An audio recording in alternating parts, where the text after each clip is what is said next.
तो आइए आज हम सुनते हैं आचार्य चतुर्सेन शास्त्री द्वारा लिखा हुआ उपन्यास सोमनाथ मेरे यानी मुकुल भारद्वाज की आवाज में। मुल्तान के द्वार पर गजनी से कूच किए अभी पूरा 1 महीना भी नहीं बीता था कि अमीर ने मुल्तान के द्वार पर बाग रोकी।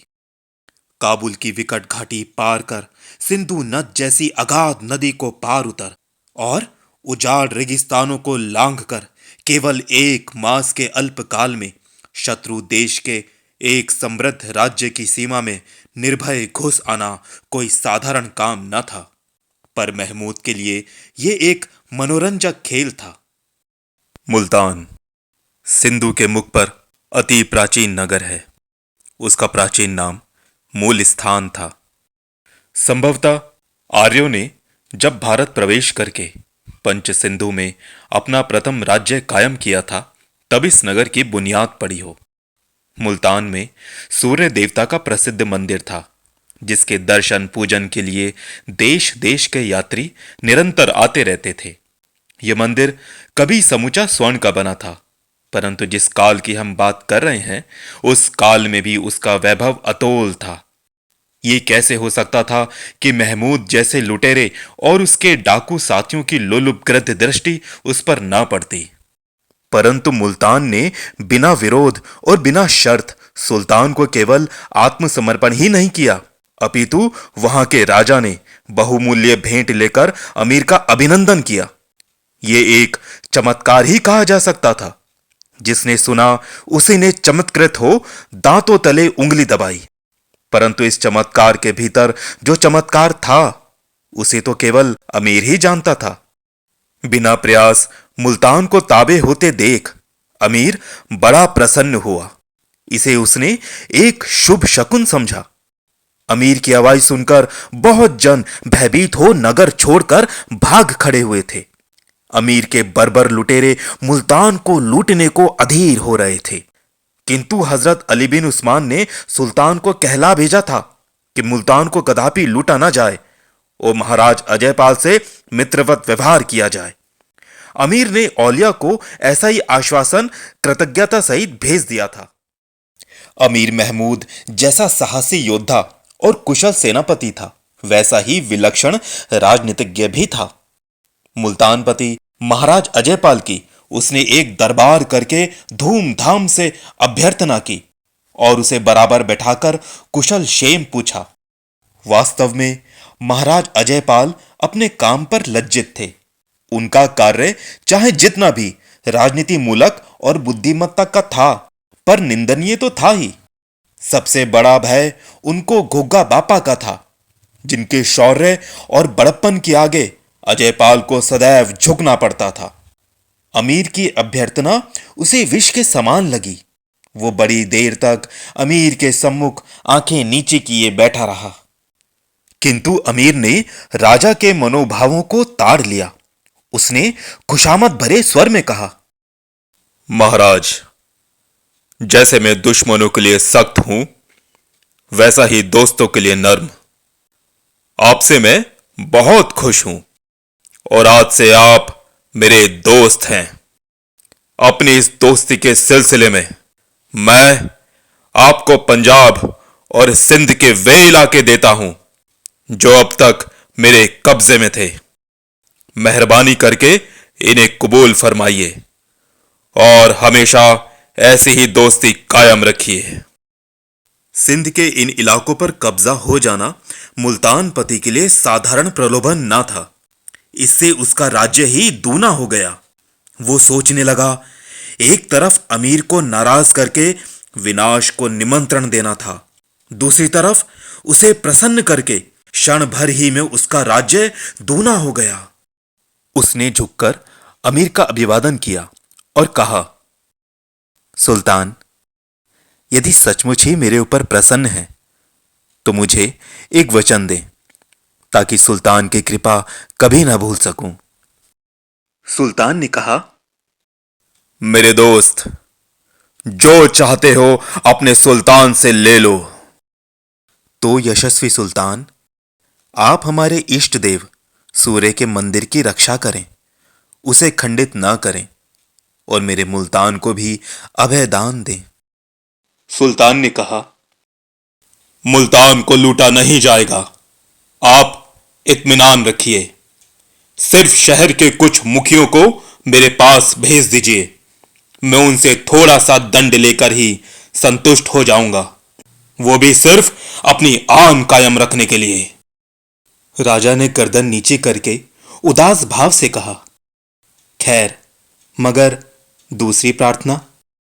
आप जानते हैं महाराज कि मैं कुफ्र को बर्दाश्त नहीं कर सकता और मशहूर बुत शिकन हूं। जानता हूं सुल्तान, मगर सूर्य देव के इस मंदिर की बदौलत ही मुल्तान की सारी समृद्धि, शोभा और प्रसिद्धि है। देश देश के जो यात्री सूर्य देव के दर्शन को आते हैं, उनकी खरीद बिक्री से मुल्तान के 20,000 कारीगर और 50,000 दुकानदार अपनी रोजी रोटी चलाते हैं। मंदिर भंग होने से उनकी रोजी तो जाएगी ही, मुल्तान का सारा गौरव वैभव भी नष्ट हो जाएगा। इससे तो अच्छा यही है कि सुल्तान मेरा सिर काट लें और फिर नगर को लूट पाट कर उसमें आग लगा दें। बूढ़े राजा ने आंखों में आंसू भरकर उत्तेजना से कांपते कांपते ये शब्द कहे। अमीर ने तपाक से राजा का हाथ पकड़कर कहा, नहीं दोस्त, ऐसा कभी नहीं हो सकता। महमूद अपने मेहरबान दोस्त को कभी नाराज नहीं कर सकता। मैं आपकी बात मानता हूं, मगर आपको मेरा एक काम करना पड़ेगा। कहिए। लोहकोट, सपादलक्ष और झालोर के राजा आपके नजदीकी रिश्तेदार हैं। घोगा बापा भी आपके बुजुर्ग हैं। आप इन्हें समझा बुझाकर मुझे गुजरात की राह दिला दीजिए। मैं आपको यकीन दिलाता हूं कि इन राजाओं से भी मैं उसी तरह पेश आऊंगा जैसे आपसे। मैं उम्मीद करता हूं कि लोहकोट, सपादलक्ष और झालोर के राजा तथा घोगा बापा भी आपकी ही तरह अपना नुकसान और फायदा समझ जाएंगे और मेरे रास्ते में बाधक ना होंगे। मैं अपनी दोस्ती के सिले में आपके हाथों आपके इन संबंधियों को मुनासिब नजराना भी भेजना चाहता हूं। महाराज का धर्म संकट बढ़ गया। वे सोच में पड़ गए।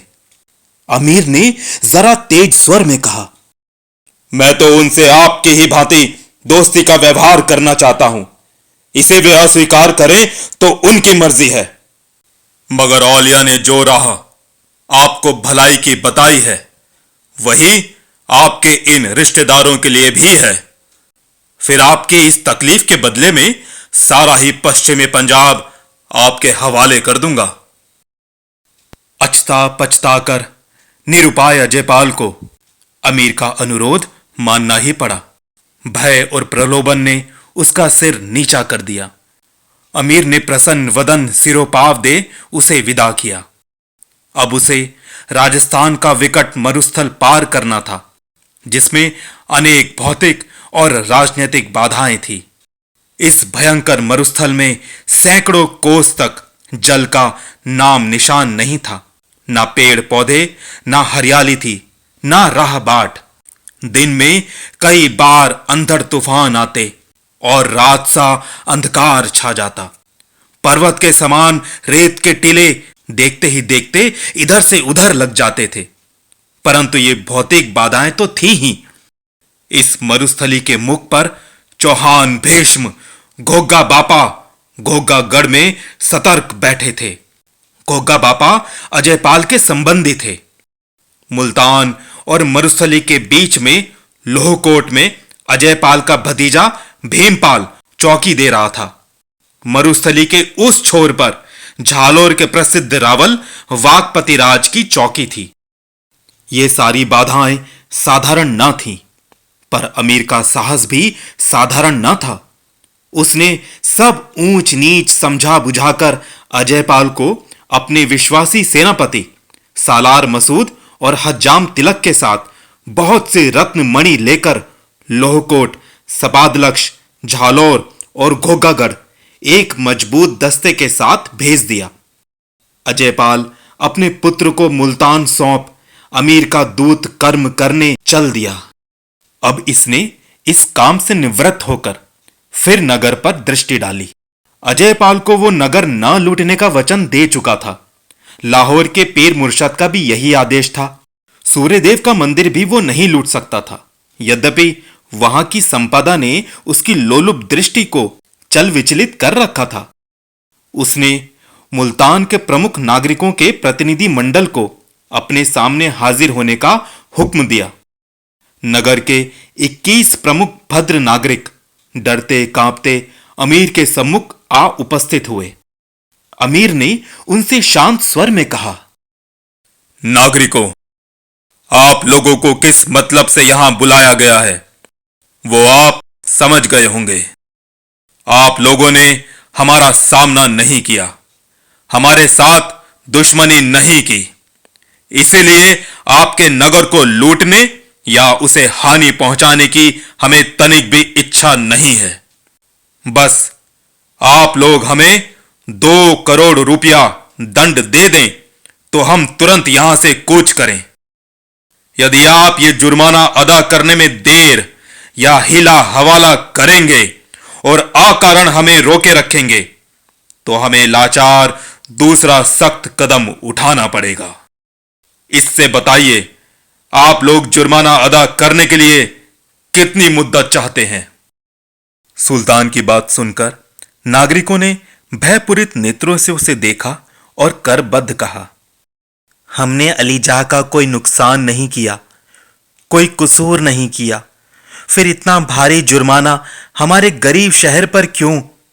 इतना भारी दंड मुल्तान के गरीब लोग नहीं भर सकते। परंतु सुल्तान ऐसी धातु का नहीं बना था कि ऐसे दीन वचनों से पिघल जाए। उसने तुरंत उन प्रमुख जनों को कैद करने की आज्ञा दे दी तथा उन्हें भूखा प्यासा रहने दिया।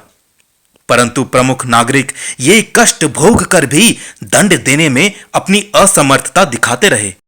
अली अब्बास ने अमीर को कुछ दंड कम करने का परामर्श दिया, पर अमीर ने वो अस्वीकार किया और नागरिकों पर अत्याचार करना प्रारंभ कर दिया। उन्हें चित लिटाकर उनकी छाती पर पत्थर रखवाए, फिर उन्हें धूप में टांगे फैलाकर खड़ा कर दिया। राजा नगर छोड़कर भाग गया है और अमीर नगर के प्रमुखों पर अत्याचार कर रहा है, ये अफवाह नगर में फैल गई। लोग चारों ओर से सिमटकर सूर्यदेव के पुजारी सोमदेव के पास पहुंचे। सोमदेव की अवस्था 80 को पार कर गई थी। उन्होंने पूरे 60 वर्ष तक सूर्यदेव की आराधना की थी। नागरिकों को भयभीत और अरक्षित देख सोमदेव स्वयं सुल्तान के पास गए, परंतु अमीर ने उनका भी अनुरोध नहीं माना। इस पर सोमदेव ने मंदिर का सब धन रत्न दंड में देकर नगर के प्रमुख जनों को मुक्ति दिलाई। अनायास ही केवल इतने ही धूम धमाके से इतनी भारी रकम पाकर अमीर प्रसन्न हो गया। अब उसने मरुस्थली की दिशा में प्रयाण करने की अविलंब तैयारियां की। उसने सारी सेना की परेड की, उसका नए सिरे से संगठन किया, नए दल नए सेनापतियों को बांटे, मरुस्थली पार करने के सब उपलब्ध साधन जुटाए।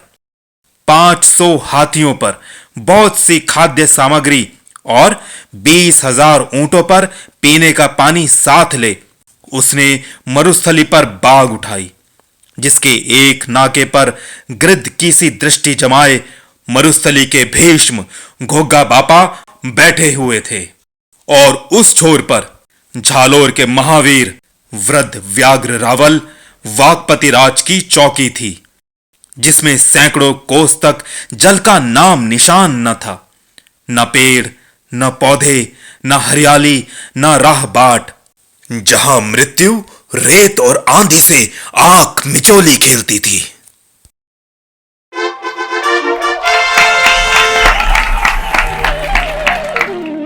तो श्रोताओं, आप सुन रहे थे आचार्य चतुर्सेन शास्त्री द्वारा लिखा हुआ उपन्यास सोमनाथ का भाग 24 मुल्तान के द्वार पर। धन्यवाद।